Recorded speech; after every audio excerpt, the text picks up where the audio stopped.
सरस्वती बाल मंदिर inter college में सभी बच्चों का स्वागत है। रसायन विज्ञान कक्षा 12 ऑनलाइन वीडियो क्लासेस। हम जैसा कि पिछले टॉपिक में हमने पढ़ा है कि पृष्ठ रसायन का द्रव्य स्नेही कोलाइड और द्रव रोधी कोलाइड दोनों की हमने डेफिनेशन बताई थी। द्रव्य स्नेही कोलाइड में आपको बताया था कि वे परिक्षेप्य परावस्था वाले ठोस पदार्थ जिनको उचित परिक्षेपण माध्यम द्रव के साथ हिलाने पर मिलाकर हिलाते हैं और वो आसानी से कोलाइडी अवस्था में चले जाते हैं, वो द्रव्य स्नेही कोलाइड कहलाते हैं। और जो नहीं जाते कोलाइडी अवस्था में हिलाने पर वो द्रवरोधी कोलाइड कहलाते हैं। एक होता है लायोफोबिक, एक होता है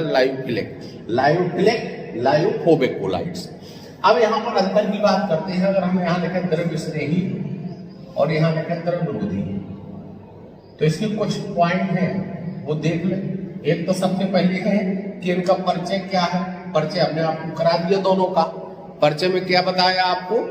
सबसे पहले परिचय बताया कि वे पदार्थ जो ठोस परिक्षेप प्रावस्था और परिक्षेपण माध्यम में मिलाकर आसानी से हिलाने पर कोलाइडी अवस्था में चले जाते हैं, द्रव्य स्नेही। जो नहीं जाते द्रव्य उत्क्रमणीय,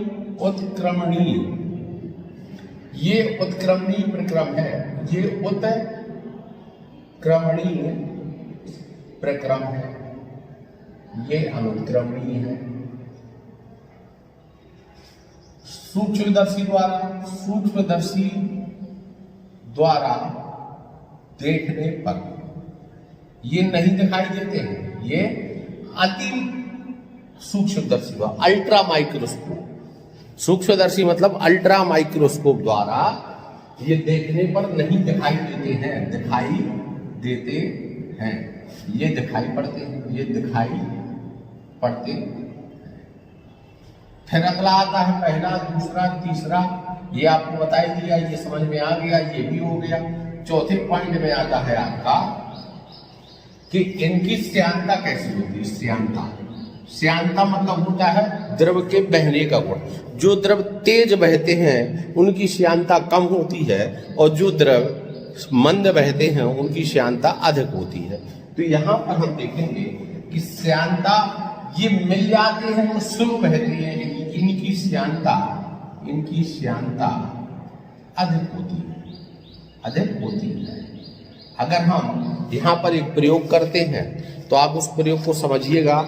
अगर हम सोने की अंगूठी को पानी में घोलें और पानी को डालें तो पानी जैसे पानी चलता है वैसे ये चलेगा। लेकिन अगर हम किसी मटेरियल को हम ऐसे स्याही की तरह बना लें और ऐसे डालें तो ये बड़े धीरे धीरे जा रहा। अब इसकी तुलना में अगर हम पानी डालते अब तक नीचे पहुंच चुका होता, अर्थात उनकी श्यानता तो परिवर्तित होगी नहीं, जैसी माध्यम की होगी वैसी उसकी रहेगी, क्योंकि माध्यम और प्रावस्था दोनों एक दूसरे में आपस में मिले नहीं। तो इनकी श्यानता माध्यम जैसी होती है। फिर अगला आता है विद्युत अपघट्ट का प्रभाव।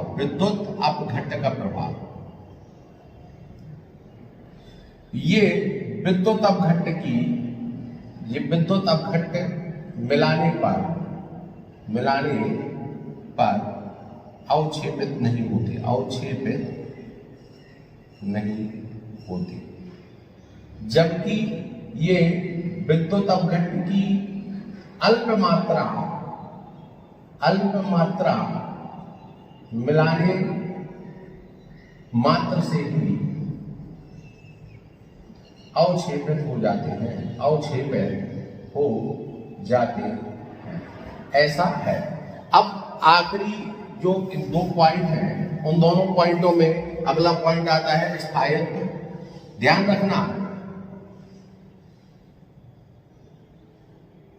क्या रखना है कि द्रव्य स्नेही कभी विद्युत अपघट्ट मिलाने पर अवक्षेपित नहीं होते हैं, द्रवरोधी हमेशा अवक्षेपित हो जाते हैं। स्थायित्व, अब ये मिल जाते तो ये स्थायी है।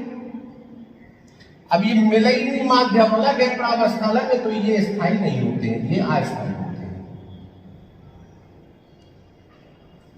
अब अगला आता है उदाहरण। अगर हम उदाहरण की चर्चा करेंगे तो इसमें गोंद, जिलेटिन, स्टार्च आदि के विलयन और इसकी चर्चा करें तो ये कहता है कि धातु सॉल, धातु सल्फाइड, क्लोराइड आदि के सॉल, जैसे हम कहें इसको गोल्ड सॉल हो गया, इसको कहें कि हम सिल्वर सल्फाइड सॉल हो गया, आर्सेनियम सल्फाइड सॉल हो गया, ये सिल्वर क्लोराइड, धातु क्लोराइड भी है, धातु सल्फाइड भी है, यहाँ भी हम लिख देते हैं अगर तुमको डाउट हो तो ये सब के सब इसकी एग्जाम्पल है द्रवरोधी के। इसमें किसी प्रकार की आपको दिक्कत नहीं होनी चाहिए, आसानी से समझने के लिए हमें चीजों को समझना पड़ेगा। आप उनको समझिए, पीडीएफ हम प्रोवाइड करा देंगे। जहां दिक्कत है जैसे आप फोन करके पूछते हैं, आगे भी पूछते रहिए। आज के लिए इतना ही, यही टॉपिक आप कंप्लीट करिए, फिर आगे बढ़ते हैं, कल आगे बढ़ाएंगे इसके आगे।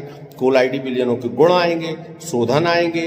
अब द्रव्य स्नेही कोलाइड तो बन जाता है, द्रवरोधी नहीं बनता है, तब द्रवरोधी कोलाइड बनाने की विधियां कल का टॉपिक रहेगा। ओके, नमस्कार।